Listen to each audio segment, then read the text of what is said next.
Welcome to Paint Ed. PCA provides painting contractors with connections they need to grow their business. To find out more and to become a member, visit pcapainted.org. Find more great content just like this on PCA Overdrive. A subscription to the platform is included with membership. For all you non-members out there, sign up for a free trial. PCA Overdrive is available on the App Store and Google Play.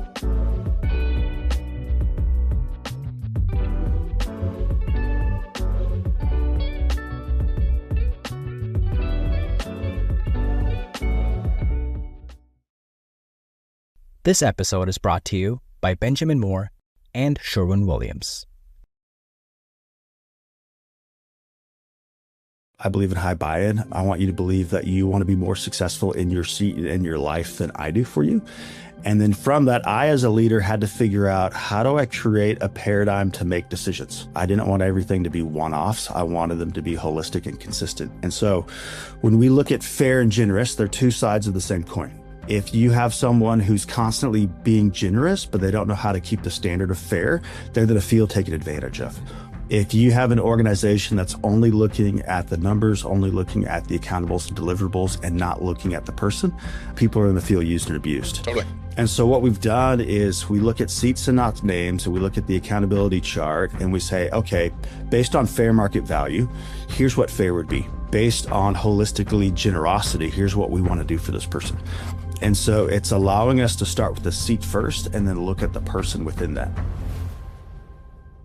If you've been listening to this podcast for a while, but have never actually reached out, I encourage you to make today that day. See, taking your business to the next level takes a whole lot more than just listening to a podcast. It takes coaching on your goals. It takes proper implementation of those ideas, and it takes a like-minded peer group who's been where you're about to go. So stop playing around with your business and let's take this thing seriously. Book a call below and let's start the conversation.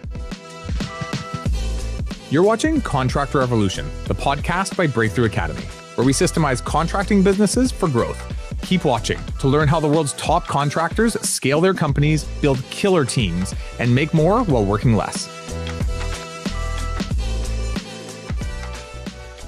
Mr. Blake, welcome to Contractor Revolution. Love having you, buddy. Thanks for coming on. It's good to be here, my friend. Stoked for this chat. When we prepped, we talked about a lot of things, and one of the things we narrowed in on is just your overall leadership style and the way that you guys lead and run Churchill. And I want to get into that today. So before we do, let's let everybody know a bit about who you are. What is Churchill? Why did you get this thing started? And actually, I'm curious too, like, what kind of place did you want this to be when you first started your business all those years ago? No, that's awesome. I'm a former middle school, high school pastor, right? Love serving people. People are my passion. Transitioned out of ministry, got into door-to-door roofing sales, and it terrified me. Went from speaking in front of thousands of people on a Sunday, being televised globally, to trying to door knock. And I was the most ridiculous guy ever. Be like, hi, me, Blake, roof damaged. And I'm like, I'm good at talking to people, man. What is this? And so got into door-to-door sales, loved the idea of solving big problems for people, right? You get paid for the size of the problem you solve. Loved the two companies that I was a part of, but we weren't engaging and connecting with homeowners and team members the way I longed. And so we started Churchill USA back in 2020. And it's been a vision of, how do we holistically take care of people better, both our internal team and our homeowners? There was a gap in the customer service experience that they were having.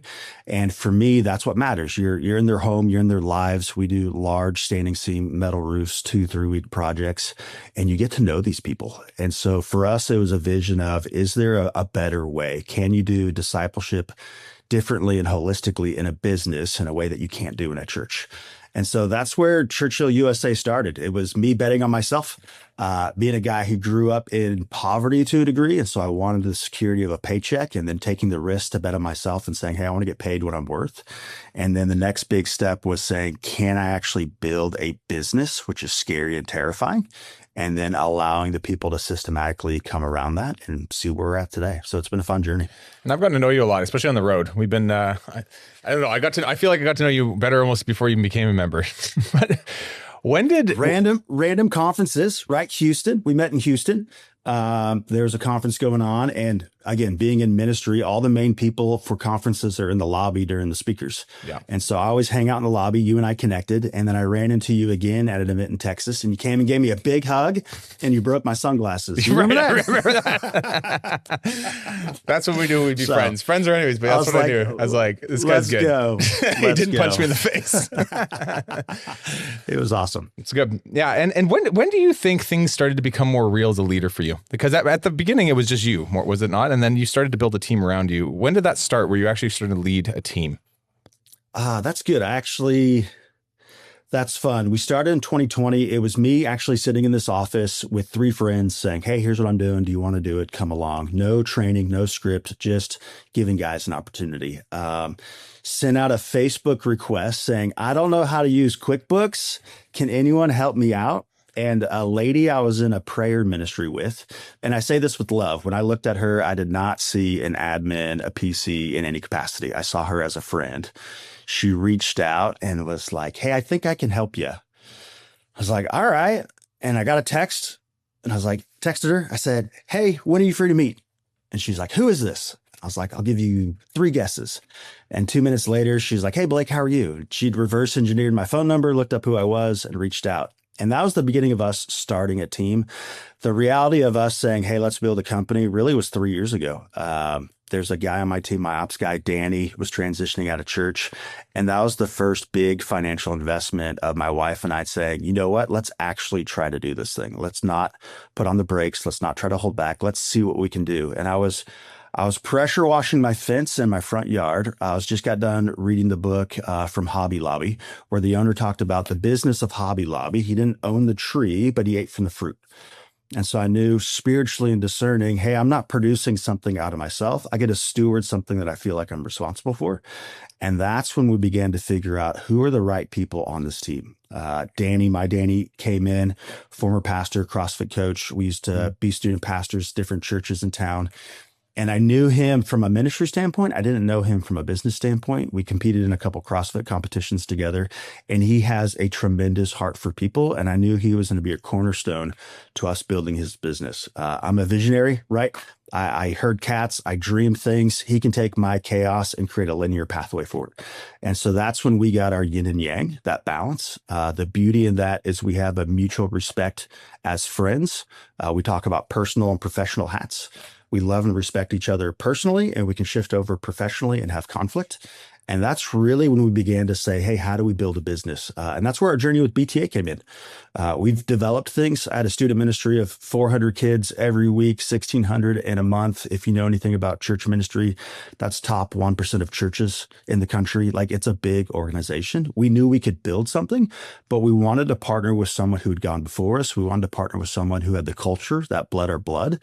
And that's when we stumbled along you guys. And to be honest, that investment is really when we said, hey, let's do this thing. And so I want to thank you and your team for saying yes all those years ago and allowing me and my team to actually begin to grow and invest in and take care of our families. So thank you, guys. Dude, I've loved working with you.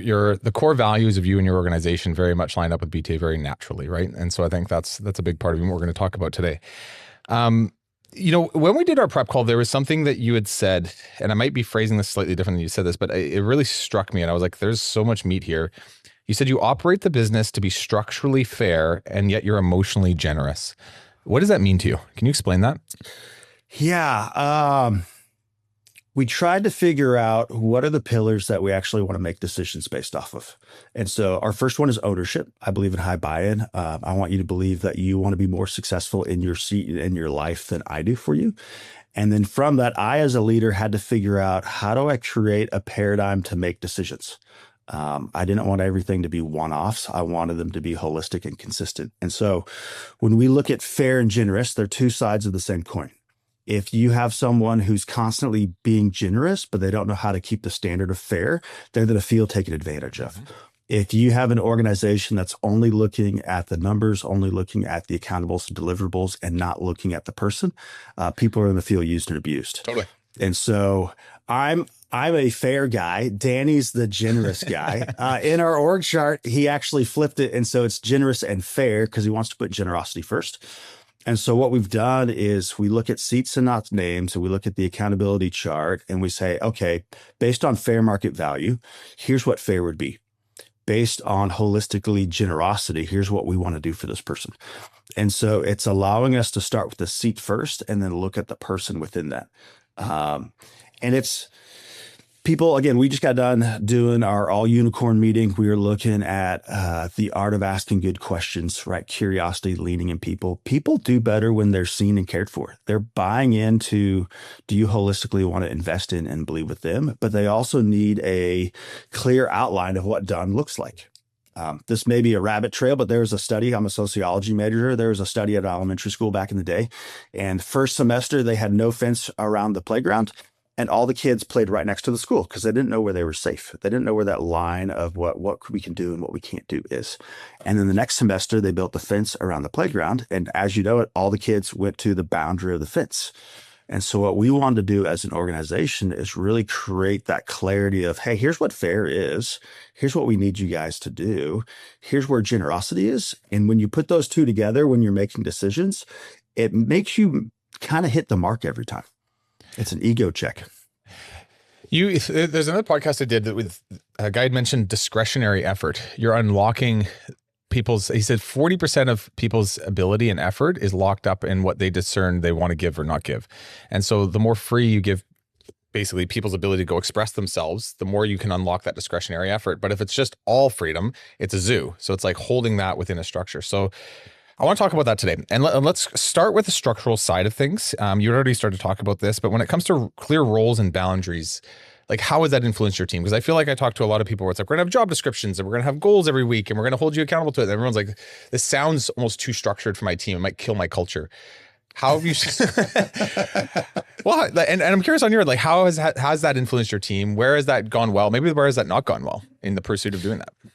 Yeah, we're big E-Myth guys. So I love that book when we were starting this organization. How do you create an org chart, put names in each seat and position? And then it's giving our company and our team the freedom of knowing we've never been here before and we're growing. So this is what we think it is, but we don't know exactly what it's going to be. With Patrick Lencioni, we're big 5 dysfunctions of a team. When I interview on the get-go, we're setting the expectation that we want to holistically invest in you as a person. So I'll read their mail. I'll try to call out insecurities. I'll try to find out where their dreams and visions are. And from that, they know that we are fighting for each other. With org chart and time-bound frames, what I've seen, and my older brother actually taught me this, a lot of people get caught up in building the system, but not implementing the system. And so they can spend hours working on an Excel sheet or creating SOPs, but not happily implementing it. And so for us, it's that tension of what's actually going to produce us the most money or what's actually going to create the most value within our team today. Let's do that first and then constantly evaluate. And so it's messy. We're a baby company, right? We're really looking at this 3 years in. We had an idea of what our org chart would be. Now we're seeing, okay, hey, how do we take the tribal knowledge, the thing that I've built or Emily, our PC, has built, and how do we actually implement that into a process and system in a way that our team can find it? And then you got to realize you got to train your team how to find it. The easy thing is just, hey, call the person and do the thing versus how do we equip you with the skills and an easy system to be able to solve the problem yourself. And that goes back down into the DNA of building in and believing in people. And so that's a lot of it. Do you have a specific example of this? Like something even maybe in the last few months where you're like, man, that really worked. And you just saw people open up and the freedom within their role and still the structure they needed to go and execute. Honestly, going out of town. I know Cecilia just celebrated my 20th wedding anniversary, and we took the risk and went out of town for 3 weeks. And within that, you really see where your company's working, where the system is working, where the people feel ownership. We just debriefed it in our all unicorn meeting, and my ops guy said, I wasn't nervous, but it was new. And that's a beautiful way to frame it to your team. Hey, this isn't to be new. This isn't to be your first time doing it. Failure's okay. Nothing's going to be unbroken. And so that was a huge one for us as an organization. And within that, we have a new recruiting and onboarder who's training 4 guys through. He's been here 6 weeks. So he was doing it on his own and it worked. That was the beauty of being able to look at him and say, like, see how far you guys have come. Can you maintain what you just did the last 3 weeks if I never come back again? And they said, yes. And I said, that means we have a healthy organization and our systems are working. Our Tim, our new recruiting onboarding specialist, I looked at him when he first came in and said, hey, I'm kind of done developing new talent. And I know that sounds kind of harsh, but I'm paying you to accomplish this job. Here's the hours that you said you can do it in. Like, just go do it. And that was a big mental shift where I felt like I was being a jerk, to be honest with you. That's not in my DNA. I want everyone to win, but I know that I had to call him up in a new way. And the beauty of it is he thinks it's the best thing ever. Like, you see something in me, you trust me, you've given me the playbook, and you're going to let me go run with it. I'm like, absolutely, sink or swim. Whatever I can do to help you win, great, but this is on you. And so that's a part of it is, did you set them up? As a leader, I'm always questioning, did I actually set you up correctly? Mm-hmm. Is it an appropriate SOP? Did I train? Did I give you enough time? Is it dialed in? And once that's dialed in, then my expectation shifts. And it's like, no, you can do this. I've learned my lesson. You've learned your lesson. Let's go do the thing. It's yeah. Okay. So it's duality, actually. It's like hyper focus on structure and systems and making sure that everything's clear, and then shifting to a lot of trust within them and that system and saying, hey, I'm going to hand the keys over to you.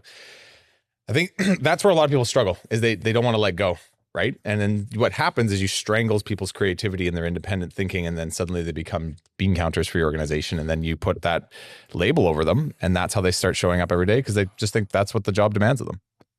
It's, that's kind of been my 3-year journey with inviting the people in our key spots. So our operations manager, we have a project concierge who's kind of like a PM. No one's ever done this before. And so for me, I don't want to put the burden of an unknown on you so that you fail, while at the same time, I don't want to be the lid of your ability. And so part of it is have you spaced out the time and the seasonal growth to get to a spot where you can let go? And that's just a hard line to figure out, to be honest with you, because if they hatch too soon, they're going to fail. If they hatch too late, they're going to fail. But as long as you're emotionally connecting, we do it in our GSRs, our monthly meetings, our all unicorn meetings. If you can see where people are at and you're systematically growing them and allowing them to reflect back and see where they've grown and then affirm that in them, man, it's leaps and bounds. And that ownership piece is, I always tell them, I want you to get into a spot where you take it from me. That's when I know that you have it. And when my brain turns off, I'm not stressed about what you're doing. You're seeing the questions before I'm seeing the questions.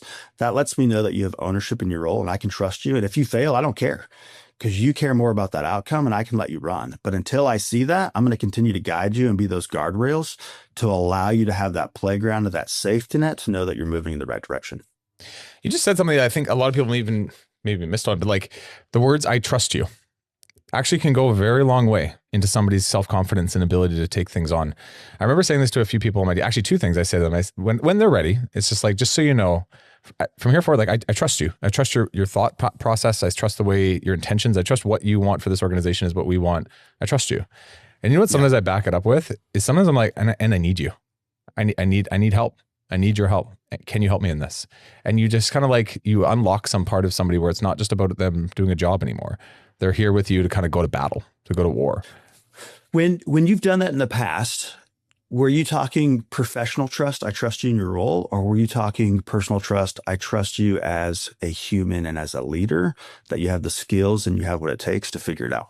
That's a good question for me. I feel like I meant both, but when I look at it, so it's like Ashley Leach would be an example of this. She's works on our sales team. Professionally, it's both, because I'm looking at it as like professionally, I'm like, she's a 1.5 years in, she was kind of holding herself back and she was kind of just doing what I asked her to do. And that was it, no more, no less. And they kind of came down to like, Ashley, like, I trust you. Like, I trust your ability to make decisions. I trust your ability to take what I say and go further with it if you need to. And then there's also on the personal side, I had a good relationship where we've always talked openly and freely about where we're at. And it's just like, I trust you to share with you like the ins and outs of who I am and what I'm going through and who I am as a leader. And so that you can do the same. And so when you're feeling overwhelmed, we can talk about it. And I saw her shift in that. And she went from just kind of doing a job for us every single day to taking on a lot more of a leadership position actually on the sales team, to this point now where she's actually partially leading our sales team with our head of sales. And she just needed permission, was a good way to put it. It's great. Yeah, we were saying this in our prep call. I really feel like being a small business owner is like being a father. And part of me wants to take marriage and parenting books and reverse engineer them to business practices, because it's all the same thing. There's a guy, John Gottman, and he talks about bids for affection, bids for attention. And if we're making a bid to our spouse to engage and connect, to say hi, and it's being rejected, we learn that it's not safe and we shut down. Same thing in the day-to-day with your team. When they're looking to celebrate, when they want to call and say hi, when they want a little help with something, if you're too busy to connect with them on that, you're telling them no. You're telling them no over and over and over and over again. And then the inverse is true. When you pause and genuinely care with curiosity about where they're at in life. I did my team meeting with my service team yesterday, and it's like one of them, his parents' marriage is in difficulty. Another one, it was a beauty to be able to pause and look at him and say, hey, Elias, I just want you to know something. Like you being here, when I reflect back on some of the best moments as a leader this year, you were always in the room. And you bring something to this team that's not being expressed quantifiably yet in your numbers and what you've produced. But the quality that you've engaged in this team and the way you've helped served in different ways is just outstanding. And to see who he was as a man rise up was like the most rewarding thing ever. And it's like, okay, I need to make these deposits. How do I call life into you? Much like a father, how do I call identity and blessing into this team member to help them be the best version that God has for them? It's just awesome. It's good, man. You have the gift of what we call encouragement, which goes I love a long it. way. I genuinely care for people. Yeah. Like when I look at Churchill USA, our former tagline used to be people are our purpose. And it starts within our team first. If we holistically take care of our team, the byproduct is our clients being taken care of. And the byproduct of that is having the financial ability to impact our community. And you can mess that up by chasing money first and then trying to put it in. And honestly, we were just talking in our meeting, like for 2.5 years, we talked to our cohort in BTA and they're like, oh, that's a great idea. And this is awesome. And you do what? But the money didn't match. You know what I mean? It sounds great, but there was no fruit. And what we're doing really is the long way to do it. We wanted to build a solid foundation, high integrity, high culture, investing in people first, knowing that it was going to take 2-3 years for the byproduct of the fruit to come out. But what I can already see from a leadership seat is that our culture is so deep, our people feel so cared for, that it has a very sturdy foundation. And that was something with BTA that amazed me that you guys built is every event that I went to, the DNA of your staff was the exact same. And I'm like, how do you do this to scale? And how do you guys do it remotely to scale? I know it's just impressive. The genuineness of your people, the authenticity of them do it, to care, to serve, the knowledge base, the skill set, like it was top notch. And so for me, it was like, well, it can be done. How do we do it here? And so you guys, again, plowing forward before us, let me know that, hey, it is possible. It may look different. It may not be instant gratification, but how do we play this long game? And I love it. I love that we fire guys and they still call us to get advice about things because they know we want them to win in life. It's not just about using them. It's about equipping them and empowering them to change their family tree instantly and also change their kids' family tree. And when you do that, people can tell that you want something different and they'll follow you. They trust you. And so it's powerful. Yeah. And the values you're talking about, the ones actually we share as an organization, you and I, is we genuinely care for people and we be real. It's kind of the other one. And it comes from this, honestly, a bit of like a boycotting of the corporate world. I'm just kind of like, I couldn't do it. I couldn't exist in that world. I need to have my own little place. And it's just like, I need to be able to be real and I need to be able to genuinely care for the humans around me because that is life. And business shouldn't be this transactional robotic thing all the time. It takes maturity though. Yeah. Both from you as a leader, there's a risk and a vulnerability. I remember the first time I had to genuinely apologize to my team because I totally blew it. I was just an a-hole. I didn't articulate my emotions well. I'm proing in my emotions. And so I had to bring 2 of our team members in after a meeting and be like, hey guys, you know what? I completely screwed up with how I approached you. All of this was wrong. Will you give me grace on this? This is new to me, and that's not an excuse. It's a reason, but here's what I see that I did. Will you guys forgive me for this? And as a leader, that's scary. We think we're going to get the inverse, that it's going to ruin our authority and people aren't going to listen to us. And in reality, it's testing our maturity and our resolve. Do I have the courage? Do I believe in who I am and what I'm doing, that I can be vulnerable and still lead? And if you do that well, it gives your team the permission to do the same thing. And so we as leaders have to go first. When we apologize, when we fail, when we do anything. I don't know if you know this, right? When I became a small or an entrepreneur business owner, just like money magnifies who a person is, right? Same with being a business owner. It's going to magnify your brokenness and your strengths. And so for 2.5 years, I did my quarterly reviews with my ops manager and my wife. And the reason we did that is because I was a broken man at the time. And I knew as a sales guy, I could talk my way out of almost anything to my ops guy.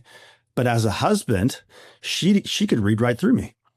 And I knew I wanted to be better. The companies that only grow to my abilities. And if I wasn't holistically healthy and mature and healed through things, we as an organization were never going to get there. And so I still get nervous. We'll do it again here in a week. And I'll sit down with them like a little kid going to the principal's office, wondering what they're going to call me out on.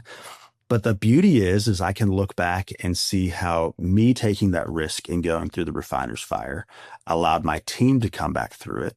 And now it's being copied into our new recruits from our current serving specialists while I'm out of town, modeling and shaping that vulnerability and accountability. And it's like, it's worth it. It's really worth it to do the scary thing. How big is the business now? How much are you guys going to produce this year? Just curious, like the growth that's happened over the last 3 years. That's fun. We are at 4.7 in sales, which is 700K above what we thought we'd do. We're going to try to hit 5.5 million in sales. We do all insurance work, so our revenue stream's a little bit slower on that. So we have 4.7 in revenue that's come in. We've been stuck at the 1.2, 1.8 million the last few years trying to build the systems. What works? How do you recruit a high capacity sales guy? We have a young man, Drew. This is his first job he's ever had. Was going to be a pro baseball player. And we took the risk on him because he had the DNA. And this year he's already at 4 million in sales. Wow. And it's like, he's doing the damn thing. You know what I mean? And what it was is he feels safe. He feels invested in. He's had the ability to learn. He's very curious and he's just figured it out. And so it's shown us like, no, when you find the right people to invest in, we look for unicorns. That's one of our pillars, right? What's the thing that why it's called the unicorn meeting? Yeah. That's why it's called the unicorn meetings. And it's one of our rare humans. It's the beauty of right. Unicorns. We studied this. Unicorns show up in a time of need. Unicorns come when people need health restoration or in a time of tragedy. And the reality of it is we want our whole team to be unicorns within our community. We want them to be unicorns in their marriages as fathers. And so for this guy, we saw the potential in him and wanted to believe in him, and he's doing it. And it's like, no, this proves that it's possible. We have another young man. He's 20 years old. He'll be there in 2 or 3 years. You know what I mean? We got another guy, Elias, who I love. And it's like, he just needs to know that he's safe and that he has what it takes. And like, we believe in you and we invest in you. Because I see where they'll be in the 2 to 3 year play. I don't need instant gratification. You're showing ownership. You're showing personal responsibility. You're doing all the things. The fruit of that will come. And it's from the Moneyball movie. I love that movie, right? Billy Bean. And it's like, no, I want the culture of the locker room to be right. And I want to know what getting on base looks like. As long as we do those things and we believe in and invest in each other, everything else will take care of itself. And so it's fun. So yeah, to be sitting at 5, going in 5.5 feels awesome. The reality knowing that's off of, 1 or 2 guys and then saying, hey, how do we get 4 more doing this? How do we have a small, tight-knit team? How do we figure out how to scale it consistently and easily? I don't need to be the biggest, baddest thing around. I don't want 40 sales guys. I want 5 to 10 guys that I can walk through life with, where we're getting them into financial peace. We're teaching them. We have a full-time marriage counselor on our team. Who does that? Our recruiting and onboarding specialist is a full-time marriage counselor. And it's like, why? Money magnifies what's in these guys. And so if you're a young serving specialist sales guy and you go from making $40,000 to $250,000, $300,000, it's going to magnify all your brokenness. And if we don't equip you to take care of your marriage, how to have hard conversations, if we don't equip you to figure out what your dreams and visions are in life, how to steward your money, how to write a budget, how to manage your time, give you a vision on what it means to be a father and a dad, we failed. All we're going to do is make your life worse. We as a company will get some money off of you. And then in 3 years, you're going to be every other story of being in an addiction, being in divorce, being left out to the side. And it's like, I don't want that. I want the story in 20 years where it's like, hey, those skills you taught us? Like I taught those to my daughter. Thank you for that. That's the legacy we want to leave. It's an incredible, and it's actually, I'm sure even a lot of people will probably have to take a double take, but like one of your salespeople brings in $4 million a year in company revenue in roofing, which is not large $1 million projects they're booking, right? So it's a testament, I think, to the people you're finding and the leadership you're bringing to them. Let's talk about some of the hard stuff. Let's talk about let's go. let's talk about like, given all this good feelings and all this like focus on being great to your people, you also do run a business. There also, I'm sure, have been really hard times that you've had to make hard calls. What is the hardest decision you've ever had to make as a leader of this company? Starting, it's one. I know that's generic, but that's betting on your own insecurity. Mm-hmm. Hardest calls, firing people. I used to hate firing people, but I learned that's because I didn't have clarity on what I really wanted. And so early on, we'd bring people in. I saw potential in them. I'd keep them for way too long. And the reality of it is I just didn't do my job as the owner. I didn't do my job as a sales coach. And so being able to make those decisions and say, hey, you know what? This isn't the best fit for you in a loving way. I learned I had to set that up on the front end. When I don't set that up in the interview process, it's 10 times harder. Explain what you mean by that. What do you mean by setting that up in the, like, welcome to the team, we might fire you? What do you mean by that? Yeah, no, that's good. That's good. Setting it up where we holistically want you to be in an environment that you're thriving. If you're coming to work every day and you're hating it, if you have to constantly make excuses about why things aren't happening, your quality of life isn't great. And that's just a sign. And so when we come in and say, hey, here's our vision, we want you to be in a position where you're working within your identity, right? You're working in the way that you're designed. You're finding joy, finding passion, where you have the natural skills or the ability to learn. We want you to thrive and be excited about being a part of what we're doing. If you're not doing that, it's just a wrong fit. And that's a Dave Ramsey thing. He talks about giving them the freedom to find something they love. When you set those expectations of what done looks like on the front end, hey, here's what your first 30, 60, 90 days look like. Here are the skills that we want you to do. Here's the intangible things that we're looking at. Do you study on your own? Do you take notes? Are you curious in the questions that you're asking? Are you taking ownership or are you making justification? When you let them know we're looking for that DNA on the front end, it weeds a lot of people out, which is awesome. And then two, it equips them for the hard conversations. It's no longer a surprise. It's, hey, here's what we're reviewing. Here's the pattern that I'm seeing. Here's some of the things that I think you need to do in order to improve and be successful. At that point, they know you're walking alongside them versus coming head to head. And we set that expectation up. And then these questions aren't hard anymore. I heard a thing the other day and it was talking about A players, B players to C players, right? And so if an A player quits on you, you're terrified because you just lost something detrimental to your organization. B player, it's an inconvenience. It's like, I got to go find someone. C player, you're relieved. And for me, I'm trying to learn, how do I spot the C players and never hire them to begin with or fire them faster? And that's a Gary V thing, right? Hire fast, fire faster, promote the fastest. Mm-hmm. And that's scary when you're a small company and a young company. That's been super hard the last 3 years because we've just had no money. Yeah. We may have done 1.2 million in sales, but that doesn't mean our net profit was good. And when you release someone, that's a huge hole to overcome. So it's true for almost everybody listening. Like when you have a staff of, I'd say even 50 or less, every person matters and every person has a very vital part to play in the organization, and any transition in that, the owner kind of has to eat, and you have to make up the difference and you have to scramble to figure it out. So I'm curious if we could get into details. We don't have to probably say names, but like the hardest call you've ever had to make and how you got through it, how you made the call in the first place, and then how you moved through that when it came to staffing, especially given the kind of culture you're building.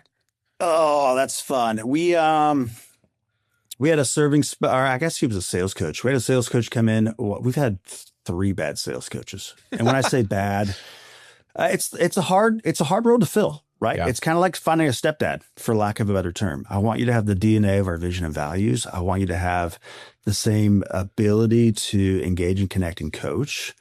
And so it's a unique role to find. Our first guy, love him, still love him. He felt guilty every time he found damage on a roof because he felt like he was creating the problem. He was phenomenal at building trust with homeowners, phenomenal at teaching and communicating and developing young guys, but felt guilty. So that's a bad fit. Here's what's important. What did you learn from that? Going through that, looking forward now, what's like 1 or 2 key nuggets? So you're like, this matters and I need to do this differently, or I need to be aware of this moving forward. I tried to force a hire, one. I allowed my emotion and my gut, I think this could work, to try to solve the problem, which was a red flag that I was operating out of a stress position and not a rest position. I didn't see the caution flags sooner.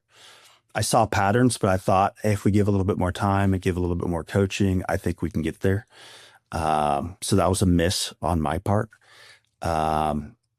I probably could have done better having black and white expectations of what done looks like. So we could have got to the resolve quicker. There's a lot. I probably could have invested more in the friendship, to be honest with you. We talk about personal and professional hats a lot. And I think in the pressure of trying to push, strive, get stuff done, I avoided the relational connection at times. And so I think that could have helped. The biggest thing you're talking about is actually being more real with yourself through this whole process, and just like not letting yourself make excuses for yourself. There's no one really to call you out on your own bullshit. And so you're kind of like, this will work out. Oh, I like this guy. It's good. It's like, you're kind of like talking yourself, you're selling yourself into and we all do this. It's called putting on the rose colored glasses. And when we're under high stress and pressure, we have all the excuses in the world, and we emotionally kind of start to capitulate a little bit in ways that do damage us in the future. I see this in myself. I see this in almost every entrepreneur I work with. When pressure is high, emotions are high, we make bad decisions because it's often short-term related stuff versus the long-term. So, and part of that is, do you switch the seat that you're sitting in and allowing others to speak into you? So doing the quarterly review again with my ops guy and my wife puts me in a secondary seat to listen. Mm-hmm. And part of the gauge they constantly ask is like, hey, are you trying to come up with the answer to push it, or do you truly believe this is the right decision? And you got to find those filters and learn yourself, learn your own decision-making style to be able to know when to pause. And again, as owners and leaders, we always feel like we have to have all the answers, but being able to look at your team and say, hey, I've never been here before either. Here's what I'm thinking. Here's what I'm feeling. What do you guys see? You're not going to make the decision, but I'm going to invite you into the conversation. And then let's test that hypothesis and go from there. It's challenging, but it's rewarding. It's challenging to make the decision. It's actually, I don't find it too challenging to know the right answer. I find it hard to be able to actually do it. Because it's like, when you're especially when you're under financial stress, or like you need to produce a ton of stuff and you don't have enough people, or like you're missing in people and you're the stopgap. Emotionally, you're just kind of like short term, you're making decisions for what's best for this month. But you're not practically thinking about what's best for the future. Even though you kind of know the answer, you're ignoring it. And it's like you need someone to pull that out of you a bit and put it into your face. Otherwise, you're just going to play by your own tune until you've realized you've completely sold the future for the present. So yeah, that's good. A lot of it too, like our mantra the last 3 years. The first year was fail forward, right? Second year was fail faster. Third year was do the damn thing. And a lot of learning isn't time-based, it's rep-based. And so if you as a leader can go in and say, hey, I'm going to get fast and efficient and fail as fast as I possibly can with hiring, with firing, with difficult conversations, you'll exponentially increase that time to get to where you need to go. But most of us, what we do is we look at yearly cycles. And so it takes 8 years to get through a cycle versus saying, hey, I'm going to fail 8 times really, really fast this quarter and really learn what I need in it and then move on to the next thing. That's probably the biggest thing I've learned these last 3 years. It's good. It'll keep happening. It never ends, my friend. It never ends. We fail forward. I still fail forward. Let's talk about fairness and pay. I can imagine too, for the culture where you genuinely really just want to take care of your people. How do you balance that and decide when someone actually has earned a raise or a bonus and keep that in check? Because I think ultimately people always want to be paid more. I think actually with the cost of living going up over the last few years, it's become a really big point of contention because you also need to take care of your people, but within reason, because if you do too much of that, you jeopardize the stability of the organization. So how do you manage that? Curious to know your perspective on it. Yeah, we've had to walk that line. The 2 years we started the business, I think everyone knew we weren't thriving. So there was no opportunity for hard conversation. One of our PCs, when they came in, they were just an admin, for lack of a better terminology. I think they were making $24,000 a year. Nothing crazy. That went to 36. And then when it went up again, like $15,000 raises. Part of it is the maturity of looking not where you're at, not with the names of the people in those seats, but where's the organization going to be in 3 to 5 years? And that's the tension. We have a person on our team who we love and want to honor, and they had the courage to say, hey, here's where I'm at. Here's what I need right now. The beauty in that is, again, we had those personal and professional hats. So she wasn't coming to me as an owner and saying, I demand a raise. She was coming to me as a friend and saying, hey, here's where my family's at. And then let's look at the org chart. And so we were able to sit down with them and say, hey, I got 3 things that I kind of want to review with you. Where are you as my friend? What's going on in your life? What are the stresses? Where's your heart? What's going on?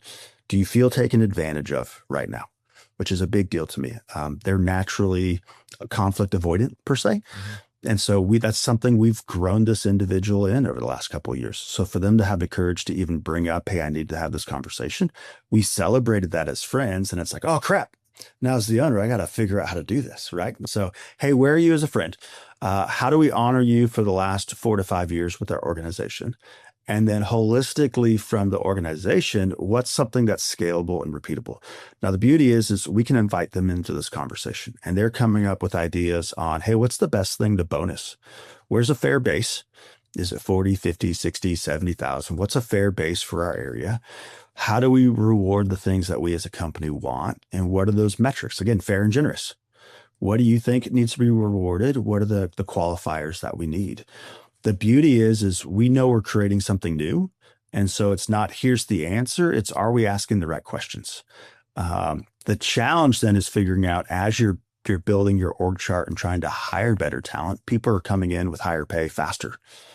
And so you have to balance the emotions of someone who came in with less, and now someone's getting hired at the exact dollar amount that they're in. Mm-hmm.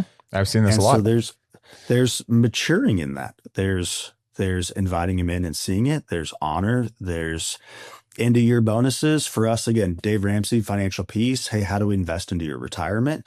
And that's more internal organization. From a serving specialist sales guy structure, like that's pretty black and white. We give a 40K base and percentage kickers based on top of that. We give the 40K on the front end because we want them to know we believe in you. We want to be a bridge for you to go from where you're at to where you need to be to produce on your own. We're higher end sales, so it's not a quick one and done. It's not a $17,000 shingle roof. You get the contract signed the same day. Our average job size right now is $142,000. And so these are big projects. We know that pipeline to get turned on is going to take 3 to 6 months. And so we give them a base, and then we give percentage kickers as they hit different metrics that are built-in bonus structures as they go. We just did a Q3 bonus. So, hey, sales guys, here's your stretch goals that you came up with. They picked the numbers.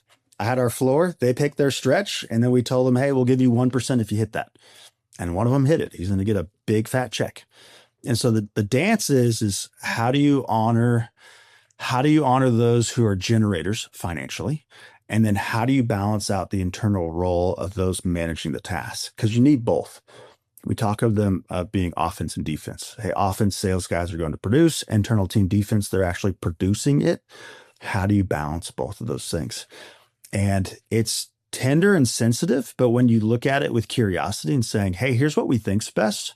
What do you see? Here's where you're at as a person. Here's where you're at with your scale set. Now let's build out a scale set so that we can tier new people coming in.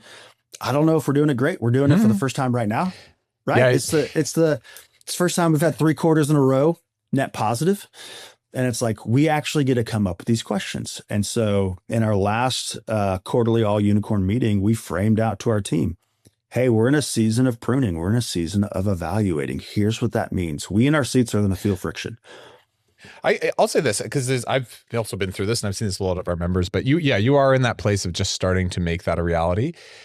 Introducing, I would say, pay bands to roles that are well-defined is an important step for any organization. And it sounds like for you, the sales side has become more easily definable because it's been around since the beginning. And so you're trying to figure this out with other roles, but it is very important, I think, to objectively establish a pay band for a given role and then look at, like you just said, within that unique individual skill set, what they bring to the table, where they fit within that pay band. So there's still some subjectivity to it for the person, but the role itself has a bottom and a top cap to it and a structure to what it is. And I think, clarity is Clarity's massive for this. And if you can describe this to people before they even start the job, at least they know exactly what they're getting into. At least they know what their mortgage costs are going to be, what their upside over time is going to look like. And it's kind of the ball's back in their court. It's when it's in the owner's court that it can get messy, because people come to you and you become the thing between them and their dreams in life, versus, hey, I've set the structure is here. You are the only thing between you and what you want to achieve, and allow them to go for it. So, and it's messy to grow through that. Yeah. There's so many times we create what we think is good, and we've drastically overpaid people. And it's it happens all the time, especially when when you describe your care for people, I could see too how that, and I'm not, I should throw myself under the bus too. Like, I am also a deep feeler who cares deeply for the people on our team. But it's not sustainable if it's always driven by how you feel or how they feel.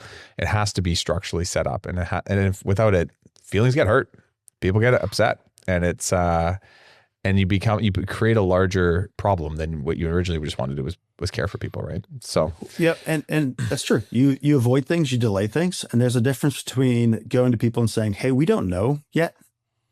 You know what I mean? So one of the individuals, I went to him like, "Hey, this is a Q4 thing, but I want to begin to have the conversations. Mm-hmm.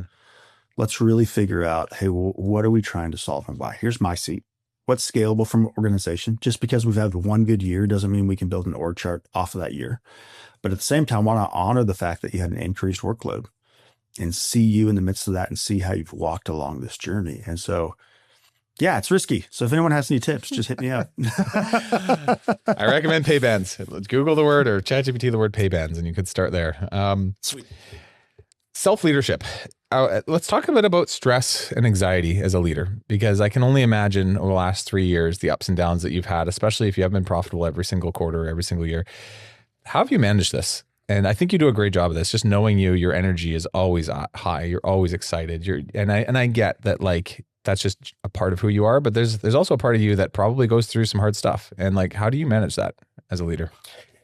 Yeah, thank you. It's all a facade, so appreciate that.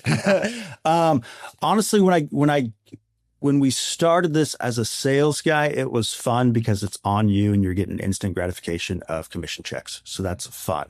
What I didn't realize is how broken I was in the season I was going to go into when I said yes. And so I discovered I'm a natural escapist. I want to avoid stressful situations. I want to find ways to turn my brain off.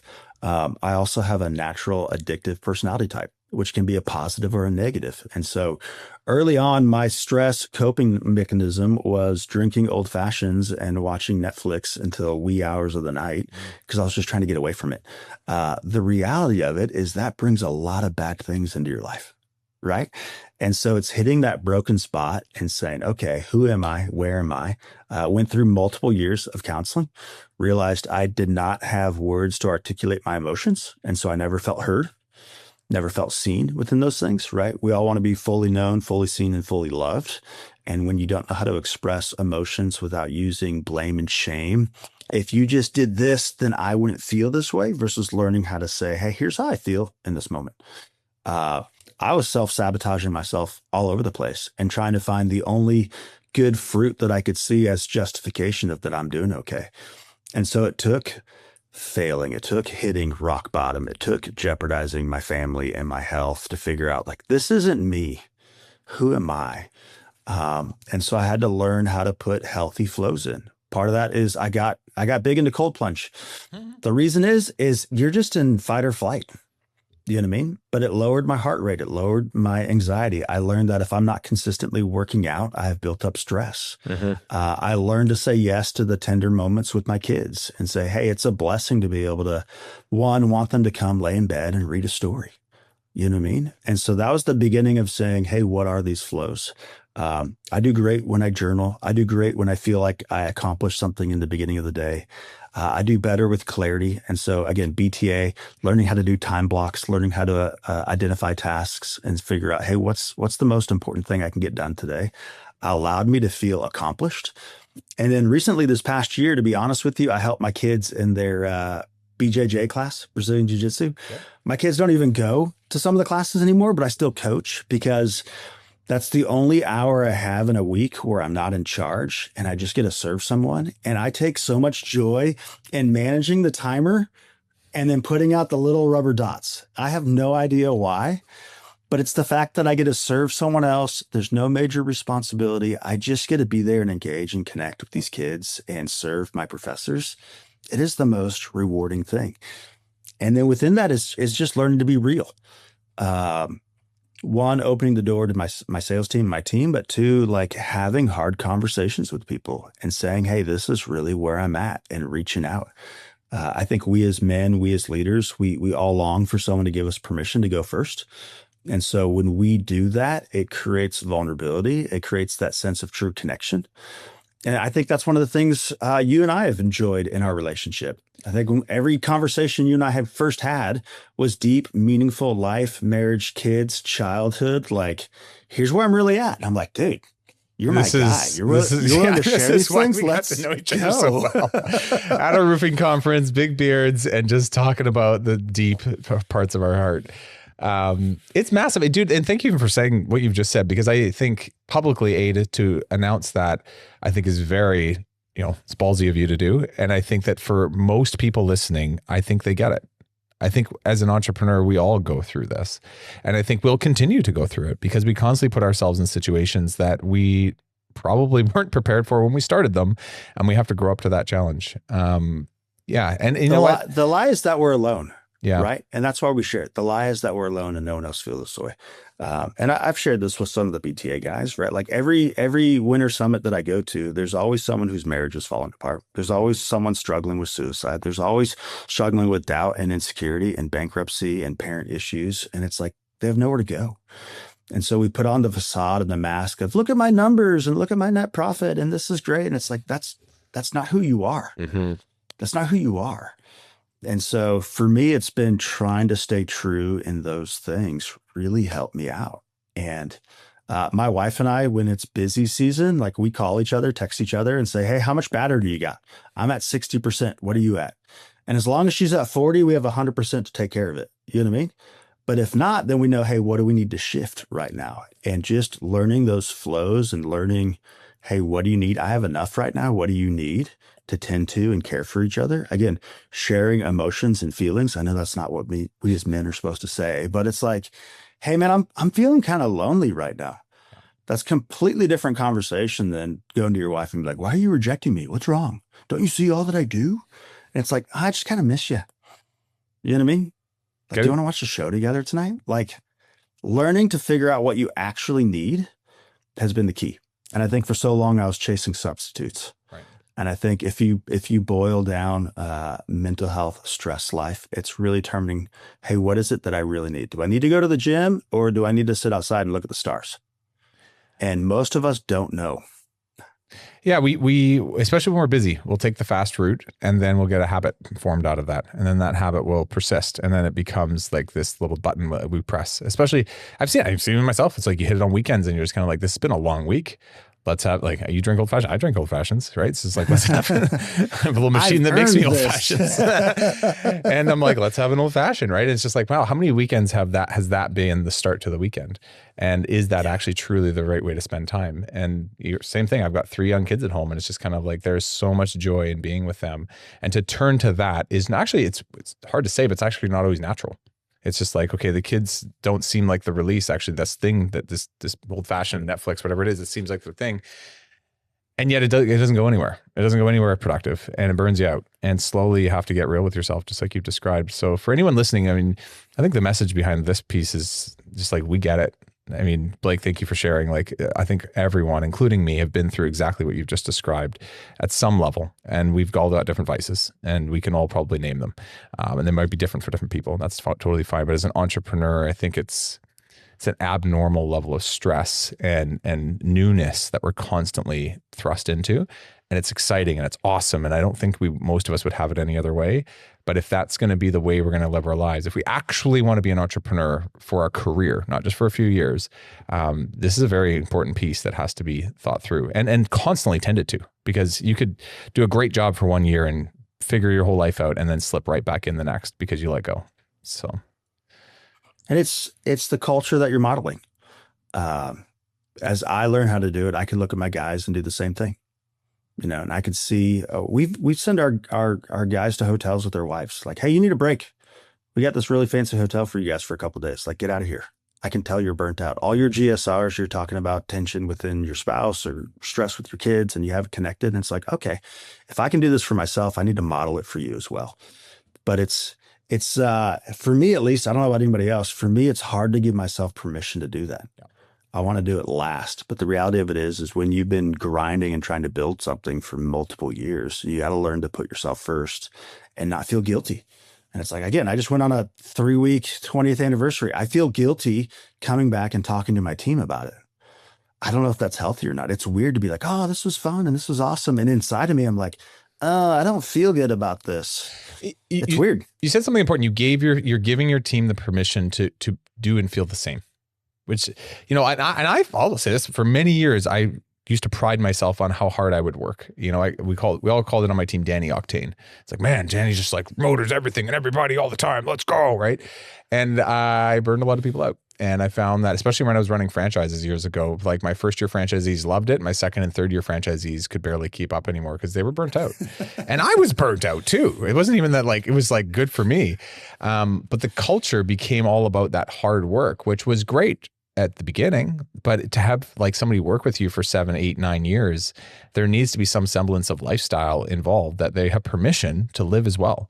And I've learned that over the years. I've got people at BTA now that have worked with me for 7 years. And I'm like, look, man, if you're going to actually work here, we need to make sure that you have a good life, that you have good balance, that you have a good way to save money, that you get your career. And I'm not in charge of all these things, but if I'm not enabling this in your life, then I'm the problem and I need to get the out of the way.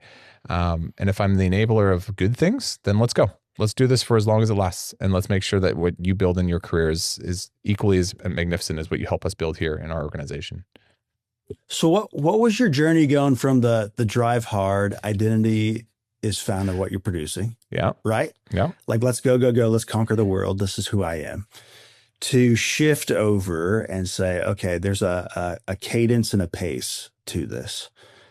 Because at the same time, you could feel in those moments that you're doing a disservice, you're failing, you're not doing enough, right? What was that journey like? There's been multiple because I keep slipping back into the hard work, right? So the first one was when I was probably 25, 26. I actually went away to Thailand for 2 months and just cleared my brain. And actually, it's so funny. I don't even know if people in Thailand that met with me then would know I ran a business. I was in bare feet and I had a big beard and I had black feet because I wore no snowshoes for a month and just living in the jungle. But I got perspective. And actually what happened is after 2 months of being there, my girlfriend at the time, my now wife, who'd been with me since I was 16 years old, was back at home. And it was kind of I didn't miss the business. I didn't miss the money that I'd made. I didn't miss anything. All I missed was Carrie. And all I wanted to do was get back to her. And it was interesting because she'd come along with me since we were 16 in high school, kind of living with me while I moved to different cities to run this college propaning thing and and I never put much stock into that relationship. I was kind of she's just coming along for the ride. And yet being away for those 2 months, that was the only thing I actually cared about. It was the only thing of value that I had left in my life that I actually truly was looking forward to coming home to. And I never forgot that. And I'm just kind of look, Danny, things in business especially seem super important because of the volume that they're turned up in your day and how loud they feel. But when you shed all of that, and I think what you've said too, it's when you shed all that away and you just look at who you are as a person, business doesn't rank that high. Your family, it's your faith, your family, your health, there's other things, but it's easy to avoid those or just not even notice those because of the level of blaring speaker issues and opportunity and money and cool things that happen in business. You forget it. So I had to get away. I had to get away to remind myself of that. And to this day, I still remember that very vividly because I still fall into the go mode. And then I have to go back to those memories and those thoughts. Yeah. Oftentimes it's the separation that allows distinction from what was to what is. Mm-hmm. And so often in businesses, again, I just told my team, hey, the blessing was that I had the ability to get away. Yeah. And we have to carve out that time to allow what doesn't need to stay to sift down. And so I think that's powerful. I think that's what I'd say to everybody starting a business. As scary as it sounds to peel away for a week or 3 days into the mountains and just decompress, cut off your phone, cut off and just be and sit. It will give you perspective on everything that you've accomplished and bring clarity on everything that you're going to do. That's great. It's good, man. Blake, is there anything else you want to say? Either just maybe if you look back at when you started this thing in 2020 to now, is there anything that you would want to give your earlier self some advice on for those listening? Start sooner. That's exactly what I'd say. Start sooner. No, I think part of it, right? The book, The Slight Edge, consistent decisions made over a long period of time end up to be compound growth. And so I think looking back at myself, it would be, hey, you have what it takes to start it. Who are the people you need around to support it? And what's the healthiest way to get through it? And I think that's the key. I think that's where BTA's helped us out, not only within the templates and the curriculum that you guys have, but in the community of other entrepreneurs that you're allowed to glean from. I would say build friendships sooner. Most of us view each other as competitors, even though we're not. Mm-hmm. There's enough to go around. It's not scarcity mindset. It's not a zero-sum game. Take the risk and be vulnerable sooner, right? Listen, try to give value versus asking for something. And the byproduct of that will be the things that you want for and desire. And so that's what I'd say. Find friends, be real, fail fast, figure it out, stay healthy. Listen to your wife, listen to your team members. They see things you don't. And I think that's what you were saying earlier is our head gets down into what we're building and producing, that we don't have a good mirror reflecting on where we're at. And so for me, when I was going through my hard times, I would sit in here with my ops guy doing my quarterly talking about life. And I'd feel like I'm in the same spot. And his words were, you're on a spiral staircase. It looks like you're in the same spot, but you're getting healthier and you're growing. And it's like, that's the advice I needed to keep going. And then to be able to test it, a year and a half out, it's like, no, I'm a healthier, different man than I was when I started this thing. And even if this business fails, I'm grateful for the fact that I am healthier than I am when I started. That's powerful. When you look at it as self-development, as discipleship, you're going to win no matter what you do.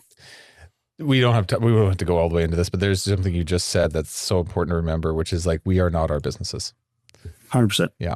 And it's to almost everything we just talked about. When you are your business, that's when true anxiety takes over. That's when short-term decisions start creeping in. That's when you lose yourself. And it's the ability to have that separation and confidence in that separation that matters. And I think it matters as much as we're operating, almost more actually when we're finally retiring or shutting down or selling or moving on. Because if your identity is your business, you lose yourself. And I've seen this not in myself yet, but in older people who have run businesses and moved on. They called it the desert, which was such an interesting way to put it. They're like, I feel like I'm in the desert at this point and everything is sand up around me. They have all the money in the world, but they're destitute because all of their identity was wrapped up in the thing that they sold. So anyway. It's powerful. And that's what I'd say. Invest in people. Mm-hmm. People aren't sand. If you create true life change at the end of those 50 years, it's not going to be about the dollar amount you have in your bank account or how many vacation homes you have. It's going to be about the legacies that you've changed and the people that chose to partner with you. And they'll be grateful for it. That's a really good quote that exists on the internet somewhere. I've seen that many, many times, but it's very true. So thank you, Blake. I didn't know I was quoting something. So I don't know either. I feel like I've heard that advice. It's good. Okay, dude, that was awesome chat. Thanks for just getting into what you have. Thanks for being vulnerable on this. And I think this will help a lot of people listening just to kind of, I think, ground themselves in what they're doing every day because we're all in this together, man. So, okay, I'll let you get back to your day. Love it, my friend. Okay, see you, Blake. Thanks so much for watching. If you thought today's episode was awesome, it probably means you should subscribe. You're going to get more Contractor Revolution episodes in your feed, and I'll see you next week.